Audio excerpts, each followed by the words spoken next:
I am Ferdinand Marcos, and I am the President of the Republic of the Philippines. I stand today on behalf of 110 million Filipinos. Everyone, hello Universe, it's me again. Shoutout sa inyo mga kababayan. Mayroon akong upload videos update sa inyo, no? Shoutout sa mga Marcos Loyalty supporters, Filipino and OFW. Well, ako naman, mga kababayan, pagdating sa Pangulo, I think may karapatan siya. Even hindi naman siya nakikialam, pero para sa akin na may karapatan din siya mag-report, no, bilang Pangulo ng Pilipinas, because siya po ang nag-start niyan eh, 'di ba? Siya po ang nag-start at syempre tatapusin niya. At never naman siya talaga makialam dahil kaya nga niya itinatag yung ICI, no, para sila mag-imbestiga. But anyway, sabi po kasi dito ni Senator Lacson, mga kababayan. Sabi dito. Basahin po natin, okay? Po dito ng Abante News Online, December 28, 2025, kahapon po yan. Dumaan lang sa wall ko, no? Ping Lacson kay PBBM, huwag makialam sa baha, scam, prove. Well, ako, parang hindi magandang dating sa akin. Well, ewan ko lang sa inyo mga kababayan, hindi makialam ang Pangulo sa baha, scam, prove. Eh, di ba, kung hindi si PBBM ang nag-expose, hindi po matuklasan kung bakit bumaha sa buong Maynila o sa Karatig. 'Di ba? So ibig sabihin ang Pangulo nang dahil po sa kanya nabisto po ang lahat ng mga anomalya na pagnanakaw sa kaban ng bayan, dekada na po. Kaya nga 'di ba? Kaya nga ang Pangulo may karapatan po siya na hanapin kung saan po ang punot dulo kung bakit po bumaha, 'di ba? Ito guys, in my own lamang, opinion, or thinking lamang, or thoughts. Ayan. Actually, hindi naman talaga nakikialam ang Pangulo. Kaya nga mayroong ICI, may ombudsman eh. Ang sa kanya lang is yung pagre-report para lang ipaalam sa taong bayan. I think ang Pangulo hindi naman lumabag sa batas yan eh. Alam niya po ang ginagawa niya. He is the president, he know. 'Di ba? He know talaga kung anong tama't mali para sa bayan. Alam po natin. Well, I respect naman kung anong po naman yung sinabi ni Senator Lacson. So, siguro, pagdating sa kanya, baka sa tingin niya ay nakialam ang Pangulo. I think, hindi. Alam ng Pangulo kung saan siya nararapat, di ba? At alam po rin natin, Pangulo ng Pilipinas yan eh, no? So, always remember mga kababayan ang Pangulo, kung hindi dahil sa kanya, hindi po nabibisto itong mga pagnanakaw sa kaban ng bayan. At dahil dyan, dito sa issue na flood control na ito ang pinaka-worst na viral sa nangyayari sa Pilipinas because of our President Ferdinand Marcos Jr. na in-expose niya yan sa buong mundo. Mismo sa kanyang administration, ang tapang niya nga eh, as in, bakit kanyo nasabi kong matapang? Eh kasi wala naman talagang Pangulo na may magtangka para sugpuin ang mga pagnanakaw, di ba? Actually, yung ginawa ng Pangulo ay daming natamaan ng mga politician eh, kaya maraming galit. Hindi nyo ba napapansin, guys? Kaya nga, yung iba nga, pumutok yung destabilization na yan because of this kind of, because of this issue. Yun. Nanawagan si Senator President Pro Tempore, Panfilio Lacson, kay Pangulong Ferdinand Marcos Jr. na huwag nang makialam sa investigasyon sa mga anomalya sa flood control project ng Department of Public Works and Highways. Yes naman, hindi naman talaga siya nakikialam actually. Kung ang pagre-report ng Pangulo, I think wala naman sigurong masama doon na magre-report siya sa taong bayan. Only reporting because duty niya po yun. Ganun ang Pangulo eh, di ba? Karapatan niya po yun, no? Pero yung sasabihin mo, makikialam sa investigasyon, palagay ko hindi. Parang mali doon si Senator Lacson. Di ba? Baka may nagpaparating sa kanya na nakikialam ang Pangulo. Well, maling impormasyon yun. Kung si yung dating Pangulo eh, 'di ba? wala naman siyang nagawa tungkol dito. Hindi niya nga kayan labanan eh, yung mga nangungurap sa kaba ng bayan. 'Di ba? Si PBBM lang ang matapang actually. Sabi po dito mga kababayan, sinabi ito ni Lacson nang matanong sa radyo interview kung naniniwala siyang selective ang administrasyon Marcos sa mga dapat imbestigahan at makasuhan sa flood control scandal. No. At I think ang Pangulo sa nakikita ko lang in my own guys, in my own in my own thinking, sa nakikita ko lang, ang Pangulo lahat po hindi selective. Yes. Kung mayroon man nababanggit ng isang pamilya na dadawit sa flood control, yun po ay nararapat na imbestigahin. Kasi yun naman talaga matagal na issue po yan. Like for example, kay Pulong Duterte, yung 51 billion. Di ba? Dapat investigasyon yun. That is not selective. Paano yun sasabi na selective? Ano yun? Gusto nyo, na lang, iiwas na lang ganun, o i-jump na lang sa iba? Hindi na sa imbestigahan? Hindi pwede yun. Hindi naman yun magandang datingan, di ba? Very unfair naman sa iba na iniimbestiga. Dahil sangkot sila sa pagnanakaw. Goes. Ganun, di ba? Sabi niya, ako honestly, meron, syempre, hindi mo rin maialis, pero dapat mag-discern. Mabuti ang Pangulo, maski malapit sa'yo, wika ng senador. Anong tinutukoy dito? Ito in my own thinking lang. Ano yan, si dating Speaker Martin? Or si yung anak niya? Patunayan nyo. Si Congressman ito akin lamang sa nakikita ko lang. Si Congressman Sandro pumunta nga sa ICI Asang katirbang mga dokumento dala niya. So ibig sabihin, walang doon. Hindi siya nadadawit. Kung yung issue tungkol dito sa 12 billion ba yan? Well, patunayan nyo. Para nang sa ganun, makakasigurado kayo. 'Di ba? Ang Pangulo walang yan Walang sinisino-sino kahit kamag-anak niya o relatives niya. Basta once na nagkasala, of course, 'di ba? Pangulo ng Pilipinas, natural. 'Di ba? Pairali ng batas kung anong nakasaad sa ligang batas. Even si dating Speaker Martin, if he's involved sa issue na 'yan, why not, 'di ba? Bakit hindi? 'Di ba? Nagkamali siya, nagkasala siya. Kaso lang wala Bali-balik ta rin mo man ang sitwasyon or ang mundo, hindi naglilink yung pangalan ni dating Speaker Martin kasi wala naman talaga siya involvement. Ang talagang nagde-drugs kasi sa pangalan niya, ito si Gutesa. Pero where is Gutesa right now? Bakit hindi siya sumipot sa DOJ? Bakit hindi siya sumipot na pinatawag siya? Para nang sa ganun, sugsugan niya yung mga sinumpaang salaysay niya na alam po natin, peke yung kanyang notaryo. Doon pa lang, tagilid na nga siya Simple lang naman yun Masira lang si dating Speaker Martin. Ganun sila kabalasubas. Yung mga galit kay dating Speaker. Simple lang yun. Tinitira lang talaga ang Marcos at Romualdez. Yun lang yun. Di ba? Tulong yun. Tama nga yung sinasabi ko. Di ba? Hindi binanggit ng senador kung sino ang tinutukoy nitong malapit kay Pangulong Ferdinand Marcos Jr. pero hindi lingid sa publiko na ang pinsan nitong si dating Speaker Martin ay sangkot umano'y sa insertion at kickback sa mga infrastructure project ng DPWH. Di ba ang investigasyon ng ICI, even si Secretary D.I.L.J. Remulla, wala naman daw talaga as in. Kung duda kayo kay dating Speaker Martin, why not hindi kayo sampahan niyang kaso? Bilisan nyo. Kaya nga siya nag-step down para malayo kayo mag-imbestiga. Kaso lang wala as in. Di ba may video tayo dyan na in-upload ko? Wala. Hindi talaga.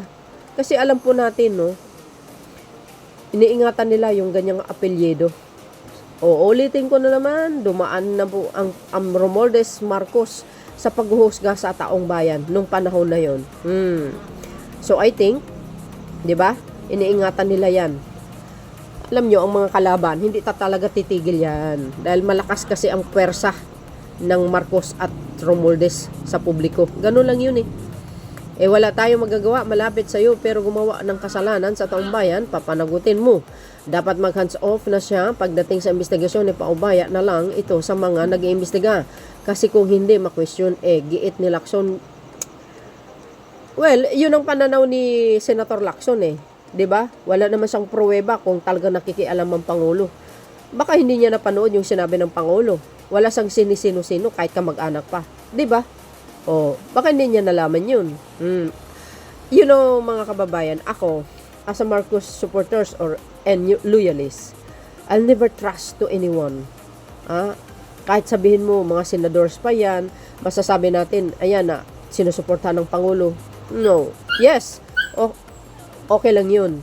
'Di ba? Okay lang yun. Very casual lang po yun sa mga taong mga ganyan na makita mo na suportado ang Pangulo pero deep inside para sa akin, hindi naman talaga ako naniniwala na they are supported the president. No.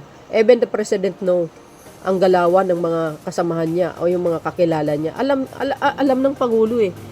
Matalino ang Pangulo kaya nababasa niya yung mga galawan, di ba? Alam niya. Kaya maingat yan.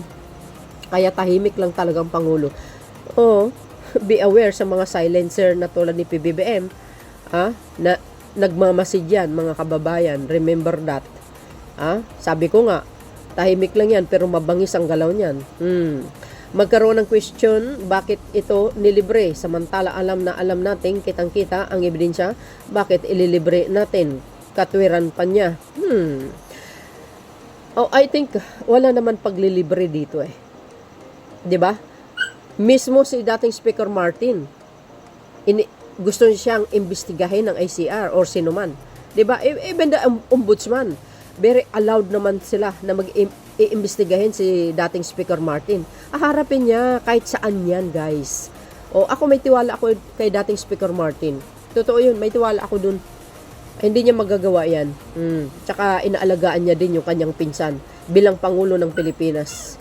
At alam din po natin, ang Pangulo, kilala niya din yung pinsan niya. Alam niya rin naman siguro kung may ginawa siyang hindi maganda or wala. 'Di ba? Ganun lang yun eh. Idinagdag pa ni Lacson na hindi dapat nagtatakda ng deadline ang Marcos administrasyon kung kailan makakasuhan at makukulong ang mga sangkot sa korupsyon dahil ang importante ay malakas ang kaso o bang hindi maabsulto ang mga lumustay sa pundo ng bayan. Well, I think ang minsan nami-misinterpret yung mga sinasabi ng Pangulo sa pagkakatanda ko, may makukulong, no? Sa bago magpasko, well, at least natupad din yung sinabi niya na may nakulong. Si Diskaya nakulong sa Cebu nga eh, 'di ba? Nakulong siya at yung mga ibang kasamahan niya. Kasi no, minsan ang tao kasi pag nagsalita, no, hindi tayo perfect, mga kababayan.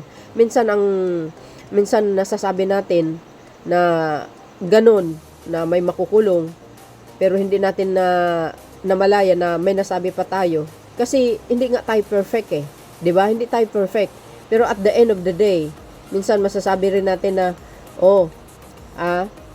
may makukulong na mga mataas na opisyal sa mga darating na mga panahon, mga darating na araw. Pero I think hindi naman nagpupunterya ang Pangulo na may senador na makukulong, 'di ba? Minsan na-misinterpret natin yung sinasabi ng Pangulo. I'm not defending the President kasi alam nyo, ang Pangulo, hindi mo na kailang iportiktahan ng Pangulo dahil matalino yun eh. Alam niya yung mga sinasabi niya eh. Totoo yun eh. Ang sa akin lang kasi, minsan, nagre-react ako sa tingin ko kasi na parang ang datingan nakikialam ang Pangulo sa pag-iimbestiga. I don't think so. No, hindi. Hindi siya nakikialam. Ang kay Pangulong Marcos Jr. is to yung i-report niya, yung mga may nakulong, pero yung sabihin mo mag-iimbestiga, yun? Hindi niya na part yun eh. So I think, I respect naman kay Senator Lacson kung yun ang pananaw niya, pero hindi nakikialam ang Pangulo. Wala po siyang kinukover dito. Kahit pinsan niya pa, kaya sino pa dyan. No, hindi.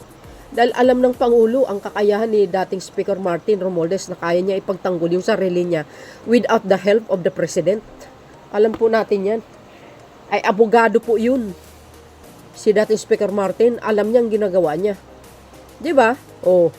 Kaya sabi ko, kung mayroon kayong patunay against the ex-speaker, why not? bring it on. 'Di ba? Doon sa korte, diretso nyo na para matapos yung mga paghihimutok ng butsi inyo. Hindi yung parang nasasabit ang Pangulo dito. No. I disagree. Hindi ako naniwala sa deadline eh. Reasonable time basta sigurado lang. Okay lang na medyo naantala pero inip na yung mga kababayan natin eh dahil nakita na nila yung mga ebidensya sa Blue Ribbon. Nakita din nila ebidensya sa mga pahayag. Sa media kita naman ang mga ebidensya. Although pagdating sa korte iba ang labanan, hindi laban ng perception. Iyon labanan ng ebidensya yan ani ni Lacson. Yun naman pala kung nakita pala ang ebidensya sa Blue Ribbon Committee, ba't hindi kayo nag-file ng kaso? Diretso nyo na. Oo, tama yun. Sa korte, iba na talagang labanan dun. Oo, mga kababayan. Pero I think, kung sinabi man na may makukulong, yun naman, natupad naman po yun. Si Diskaya, nakulong kaya? Hindi ba sapat yun? Di ba? So I think may isip naman din ang mga mambabatas tulad ni Senator Lacson. Di ba? Na hindi naman basta-basta na makukulong kaagad ang mga senador na sangkot dito. Due process po 'yan because they are mambabatas. So kailangan didaan sa tamang proseso. Ano bang pagkakaibahan ni Diskaya at saka mga senador? 'Di ba po? Si Diskaya malakas ang ebidensya laban sa kanya kaya nga nakulong eh. Itong mga senador, due process talaga din 'yan. Kasi mabibigat na tao 'yan, mga bigating tao, mga politician 'yan eh. So kailangan due process at alam din ng Pangulo. Ang kanyang sinasabi, ang kanyang ginagawa. Alam niya. Wala naman taning doon para sa akin. Kaya minsan na may misinterpret yung sinasabi ng Pangulo.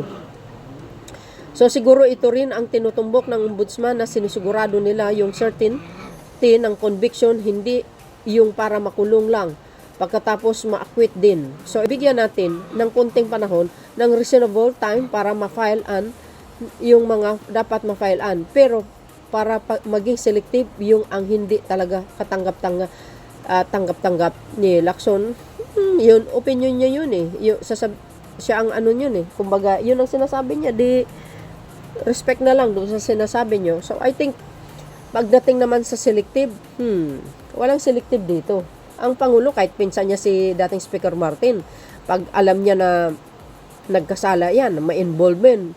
So, do you think, pipigilan ng Pangulo ang batas? No. Hindi niya pipigilan yan. Batas is batas, guys. Di ba? No one is above the law. The president cannot, put the law in his hand. Di ba? Tama ako? Yun naman talaga yun eh. Hindi tulad ng isang dating Pangulo. He is above the law. Hindi niya ginagamit kung ano po ang nakasaad sa batas. But the President Marcos Jr., no, guys. He follow the rule of law. Actually, ang batas sa Pilipinas gumagana kaya ngayon sa kanyang pamumuno. 'Di ba? Why? Simple lang. Si Kibuloy nakulong, si Tebes nakulong, si Alice Go nakulong, si Digong nakulong. Pinadala niya doon sa dahek. Ay, deserve nila 'yun. Kasi gumawa sila ng kalukuhan. Nalabag sa batas. 'Yun na po naman ang taga ang nararapat. Well, I think, wala naman selective o wala naman favoritism si PBBM dito. Dating kay Speaker Martin, malaya po ang ombudsman ng DOJ or sino man na imbestigahan siya. 'Di ba? Kaya nga siya nag-step down para malaya ang lahat para imbestigahan siya. 'Di ba? Parang sasabihin ni Senator Lacson na selective ang Pangulo. Paano? In what way? 'Di ba? Patunayan niya kung may selective ba na ginagawa ang Pangulo. I don't think mayroon. Wala as in. Minsan kasi, 'di ba? Well, mas magaling naman talaga si Senator Lacson kaysa sa atin or sa akin. Ako naman sa akin nakikita ko sa pananaw ko lang naman talaga. Sa opinion ko, palagay ko walang selective dito, walang pabor-pabor kahit pinsan. Hindi po eh. 'Di ba? Kung mayroong sapat na ebidensya laban sa dating speaker, why not? Hindi nyo ipa-file ng kaso sa korte. Napakasimple. Wag nyo na idamay ang Pangulo na mayroong selective na nangyayari. No. Wala as in. 'Di ba? 'Di ba? Minsan sasabihin ng iba, Bakit mga Duterte lagi ang nakikita? Kasi involved sila. Mayroon issue laban sa kanila. O, di ba? Tapos pagdating dito, bakit hindi nami-mention si dating Speaker Martin? Di ba? Even the secretary ng DILG, wala naman talaga involvement kahit saan mo ang gulo. Wala, as in, even the spokesperson ng ICI, si Attorney Osaka, wala. Kahit ano daw gagawin nila, wala daw silang nakikita na naglilink doon sa pangalan ni dating Speaker Martin na involved siya. Di ba? Sa mga, sa akusasyon laban sa kanya. Sis Maria Joseph. Yung mga tirada ng mga DDS, ginamit lang si Gutesa. Hay, nako. Parang hindi natin na alam kung sinong nasa likuran yan. 'Di ba? Nangyari 'yan sa panahon ni Mawanay. Na sinangkot niya si Lacson. 'Di ba? Sino po ang nasa likod ni Mawanay? 'Di ba? Si Mike Defensor din. Hindi kayo naloka. May patunay kaya si Senator Lacson na may selective si PBBM or nakikialam? May patunay kaya siya? Alam nyo, madali lang magsalita.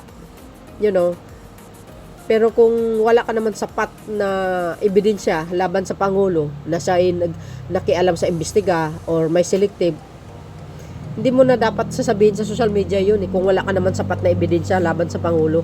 Kung mayroon, di pakita mo, di ba? Ako, ako, mga kababayan, I'm not supporters of Senator Lacson. Oo, gusto ko siya.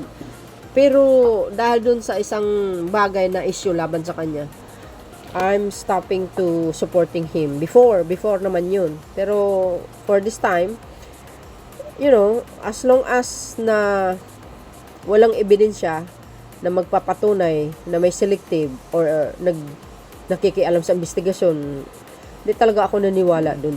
'Di ba? Alam nyo, once na ganito yung mga issue or mga salita, kinakagat po ng kumbaga ginagrab ng mga DDS para igagaslight itong mga sinasabi ng tulad na sinasabi ni Lacson. Oo, ginagaslight nila, dinadagdagan nila para lalong masira ang Pangulong Marcos Jr. Alam ko ng style tong mga to Totoo yun. Actually, si Senator Lacson, hindi naman talaga makamarcos yan. Yes. Pero alam nyo naman, ang Pangulo ng Pilipinas, wala namang sinisino-sino yan kahit anong klaseng kulay ka, as long as magtrabaho ka para sa bayan, okay na sa kanya yun Wag ka lang magnakaw. Di ba? Ang Pangulo hindi talaga nakikialam yan. Kung nagre-report man sa publiko, natural lang yun para sa akin. Para lang sa akin, guys, Ewan ko lang sa inyo. Wala naman talaga sa nakalagay sa saligang batas na bawal mag-report ang isang Pangulo sa mga issue na mga nangyayari. Wala naman nakalagay sa batas yan, di ba? Correct me if I'm wrong. So yun, mga best, nag-react lang ako because I know naman the President hindi nakikialam. So yun, guys, see you again on my next upload. Maraming salamat sa likes, comments, and subscribe. Don't forget to hit the button bell, guys, para lagi kang update sa aking mga next upload video. Please like lang, mga best, para naman ma-spread ni YouTube. Okay, malaking tulong po yan. See you again. Bye, and babush. God bless Philippines. There's more, mga kababayan.